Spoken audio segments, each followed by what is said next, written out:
কল্পনা করো, পৃথিবী ছিল বরফে ঢাকা। প্রকৃতির নিয়ম ছিল একটা, এই কঠিন পরিবেশে লড়াই করে বাঁচো, নয়তো মরে যাও। এই নির্মম যুগেই শুরু হয়েছিল মানুষ আর প্রাণীর মধ্যে এক অবিশ্বাস্য বন্ধনের গল্প। এক তরুণ যে হারিয়ে গিয়েছিল মৃত্যুর দুয়ারে, আর এক আহত নেকড়ে যার প্রয়োজন ছিল আশ্রয়।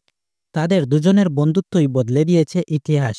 আজ আমি এসেছি সেই বেঁচে থাকা সাহস আর মানবতার অবিশ্বাস্য এক গল্প, আলফা নিয়ে, যেখানে মানুষ ও নেকড়ের সম্পর্কের জন্ম হয়।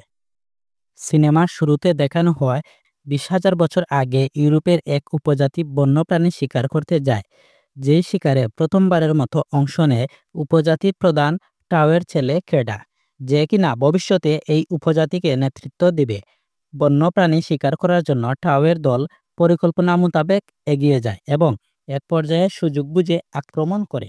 বন্য প্রাণীগুলো প্রথমে এগিয়ে আসলেও উপজাতিদের শুলচূড়া দেখে পিছিয়ে পড়ে এবং পালাতে গিয়ে প্রায় সব বন্যপ্রাণী বিশাল গর্তে পড়ে মারা যায়। কিন্তু ব্যতিক্রম ছিল একটি প্রাণী। সেই প্রাণী পালানোর বদলে উল্টো আক্রমণ করে ক্রেডার উপর। ক্রেডা পালাতে চাইলেও বন্য প্রাণীটি তাকে নিজের শিং দ্বারা আঘাত করে এবং মাথায় করে ক্রেডাকে নিয়ে যায় বিশাল গর্তের দিকে। এসব দেখে প্রধান টাও বন্যপ্রাণীর দিকে শুল ছুঁড়ে মারে এবং তা বন্যপ্রাণীর গায়ে বিঁধে। কিন্তু বন্যপ্রাণী নিজের সহ্য ক্ষমতার বলে ক্রেডাকে গর্তে ফেলে দেয়। ক্রেডা গর্তে না পড়ে একটি পাথরে ধরে আটকে থাকে, কিন্তু বেশিক্ষণ থাকতে পারে না। পাথর ভেঙে ক্রেডা আরও নিচে গিয়ে বড় পাথরে আঘাত পেয়ে জ্ঞান হারায়। তখন সবাই ভাবে ক্রেডা মারা গিয়েছে। এদিকে টাও নিজের সন্তানকে তুলে আনতে চায়, যা এক প্রকার অসম্ভব ছিল। তখন সহপাঠীরা টাওকে বলে ক্রেডাকে ভুলে যাওয়ার জন্য এবং বাকিদের কথা চিন্তা করতে। কিন্তু টাও পুত্র হারানোর ব্যথা সহজে ভুলতে পারে না। কিন্তু বাকিদের কথা ভেবে ধর্মীয় রীতিনীতি অনুসরণ করে পাথর দিয়ে পুত্রের আত্মার শান্তি কামনা করে এবং বাস্তবতা মেনে নিয়ে বরফ পড়ার পূর্বেই চলে যায়। এদিকে একটি বন্য পাখি এসে ক্রেডাকে মৃত ভেবে খাওয়ার চেষ্টা করলে ক্রেডার জ্ঞান ফিরে এবং সে বুঝতে পারে একটি পাথরে আটকা পড়েছে। তখন সে চিৎকার করে তার বাবাকে ডাকে, কিন্তু কোনো সাড়া পায় না। ক্রেডা তখন নামার চেষ্টা করলে বুঝতে পারে তার পা মচকে গিয়েছে। তবুও সে সহজে হার মানতে রাজি নয়। পাথর ধরে নিচে নামার সময় এক পর্যায়ে তার হাত পিছলে যায়। ভাগ্যবশত আরেক হাত দিয়ে পাথর ধরে আটকে থাকে। তবে এভাবে কতক্ষণই বা থাকবে? এর কিছুক্ষণ পরই মুষলধারে বৃষ্টি আসে। ক্রেডা নিচে তাকিয়ে দেখে নিচে বৃষ্টির পানি জমে রয়েছে। সে তার উপস্থিত বুদ্ধি কাজে লাগিয়ে তৎক্ষণাৎ এই পানিতে ঝাঁপ দেয়, কারণ পানিতে ঝাঁপ দিলে সহজে সে মারা যাবে না। পরদিন সকালে তার ঘুম ভাঙে। কাদাযুক্ত শরীরে তার বাবাকে ডাক দেয় এবং পাশের খাল থেকে পানি পান করে নিজের পা দেখে দেখা যায় যে পা মচকে একদম ফুলে গিয়েছে। এরপর ক্রেডা খুঁড়িয়ে খুঁড়িয়ে পাহাড়ে এসে পাথর দেখে বুঝতে পারে তার বাবা ও বাকি সদস্যরা তার আত্মার শান্তি কামনা করে চলে গেছেন, অর্থাৎ তাদের কাছে সে মৃত।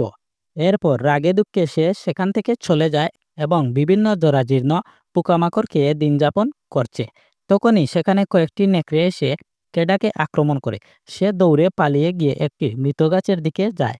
তখন একটি নেকড়ে তার পা ধরলে সে ওই নেকড়েকে চাকু দিয়ে জখম করে গাছের উপরে উঠে যায়। সেই নেকড়ে মাটিতে লুটিয়ে পড়লেও বাকি নেকড়েগুলো রাত পর্যন্ত গাছের পাশে দাঁড়িয়ে থাকে তাকে আক্রমণ করার জন্য। এদিকে ক্রেডা গাছেই ঘুমিয়ে পড়ে।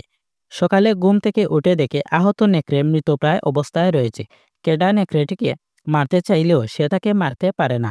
তাই প্রথমে নিজের নিরাপত্তা নিশ্চিত করার জন্য রশি দিয়ে নেকড়ের মুখ বেঁধে ফেলে, যেন নেকড়ে তাকে কামড় দিতে না পারে।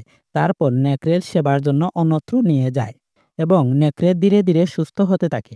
পরদিন সকালে উঠে ক্রেডা পানি পান করার সময় দেখতে পায় নেকড়েটি মুখের বাঁধন খুলে ফেলেছে। তখন ক্রেডা ভয়ে ভয়ে পানি এগিয়ে দেয় নেকড়ের দিকে। প্রথমে নেকড়ে ভয় দেখালেও পরে সে পানি পান করে। তারপর নেকড়ে পুরোপুরি সুস্থ হয়ে ওঠে আর ক্রেডাও দৈহিক ক্ষুধা মেটানোর জন্য ইঁদুর শিকার করে। ইঁদুরের মাংস ক্রেডা খায় এবং নেকড়েকেও কিছুটা খেতে দেয়।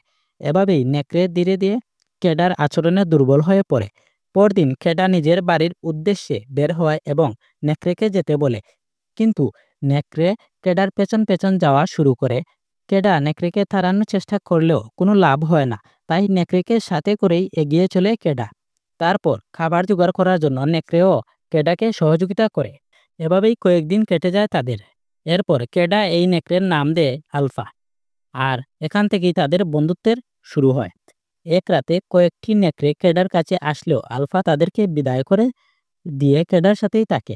এদিকে পৃথিবীতে শীত চলে আসছে আর কেডা ঘুমের মধ্যে স্বপ্নে তার বাবা মাকে দেখতে পায়। তাই সে প্রচণ্ড বরফের মধ্যেও সারভাইভ করে এগিয়ে যেতে থাকে। তখনই বরফগুলো ভেঙে যায় এবং কেডা পানিতে পড়ে যায়। পানিতে পড়ে গিয়ে কেডা নিজের সর্বোচ্চটা দিয়ে বরফ ভেঙে ওঠার চেষ্টা করছে, কারণ সে জানে এখানে অল্প কিছুক্ষণ থাকলেই সে মারা যাবে।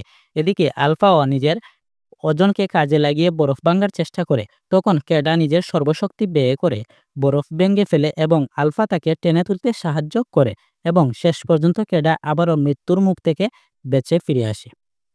প্রচণ্ড শীতে কাঁপতে কাঁপতে আগুন ধরিয়ে নিজের শরীরকে গরম করে কেডা পরদিন আবারও চলতে শুরু করে। দূরে একটি মানুষ ও বাসস্থান দেখে কেডা খুব খুশি হয়, কিন্তু কাছে গিয়ে দেখতে পায় লোকটি ঠান্ডায় জমে গিয়ে মারা গিয়েছে। এরপর ওখান থেকে তীর ধনুক নিয়ে নেয় আর তখনই বরফের জ্বর আসে, সাথে বন্যপ্রাণীগুলো। এসব দেখে কেডা ও আলফা তাড়াতাড়ি করে গুহায় আশ্রয় নেয়। গুহায় আশ্রয় নেওয়ার পর সেখানে একটি বন্যপ্রাণীও ঢুকে যায় এবং আলফা তাকে আক্রমণ করে। আর কেডা তীর দিয়ে সুযোগ বুঝে বন্যপ্রাণীকে মেরে ফেলে এবং আলফা কিছুটা আঘাতপ্রাপ্ত হয়। তারপর কেডা এই বন্যপ্রাণীকেই খেয়ে খাবারের ক্ষুধা নিবারণ করে। পরদিন আবার বাড়ির উদ্দেশ্যে বের হয় কেডা। অতিরিক্ত বরফে প্রচণ্ড শীতে জমে যায় আলফা। কেডা তখন আগুন জ্বালিয়ে আলফাকে জড়িয়ে ঘুমায়, যেন দুজনেরই গরম অনুভব হয়। ঘুম থেকে উঠে ক্লান্ত আলফাকে কুলে নিয়ে এগিয়ে যায় কেডা। অনেকক্ষণ হাঁটার পর বাড়ির পাশে আসতেই ক্লান্ত কেডা বরফে লুটিয়ে পড়ে। এই দৃশ্য কেডার বাবার চোখে পড়ে। তিনি মুহূর্তেই এগিয়ে এসে কেডা ও আলফাকে শিবিরে নিয়ে তাদের সেবা করেন।